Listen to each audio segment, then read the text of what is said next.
আসসালামু আলাইকুম। আজকে আমরা রান্না করব ঝিঙা ভাজি। প্রথমে আমি কয়েকটা ঝিঙা কুচি কুচি করে কেটে লবণ মেখে 10-15 মিনিটের জন্য রেখে দিয়েছি। এভাবে লবণ মেখে রেখে দিলে ঝিঙাটা একদম নরম তুলতুলা হয়ে যাবে, আর পানিটা ঝরে যেন রান্না অর্ধেক এই মাখানোতেই হয়ে যাবে। দেখেন, রান্না করতে করতে কেউ উকি দেয় আমার রান্নাঘরে।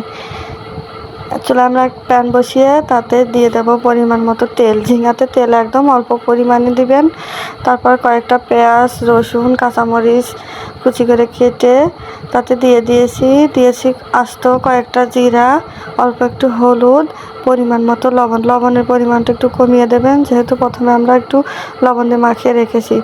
ঝাল পেঁয়াজগুলো অল্প একটু ভাজা হয়ে গেলে এর মধ্যে দিয়ে দেব সেই লবণ দিয়ে মাখিয়ে রাখা ঝিঙেগুলো চিপে চিপে দিয়ে দেবেন। দেখেন কতখানি পানি বের হয়েছে। এবার ঝিঙা সহ ঝাল পেঁয়াজের সাথে ভালো করে নেড়ে চেড়ে কিছুক্ষণ ভেজে নেবেন। অল্প আছে, খুব বেশিক্ষণ না, 5-6 মিনিট ভাজলে হয়ে যাবে। ঝিঙা যেহেতু একটু নরম তরকারি, তাই খুব তাড়াতাড়ি ভাজি হয়ে যায়। আর ঝিঙা ভাজির ভিতরে আমরা এখন দিয়ে দেবো একটা ডিম। আপনারা যে কোনো ডিম দিতে পারেন। একটা ডিম ভেঙে দিলে ঝিঙা ভাজিটা এত মজা লাগে। গরম ভাতের সাথে খেয়ে দেখবেন। ঝিঙা ভাজির সাথে 2টো শুকনো মরিচ ভেজে নেবেন, তাহলে আরও ভালো লাগবে। ডিম দিয়ে কিছুক্ষণ নেড়ে চেড়ে চুলার আঁচটা আরও একটু লো করে তারপর আমরা আর কিছুক্ষণ 2 থেকে 3 মিনিট উল্টে পাল্টে ভেজে নেব। কিছুক্ষণ ভাজার পরে এই যে রেডি হয়ে গেল আমাদের ঝিঙা ভাজি।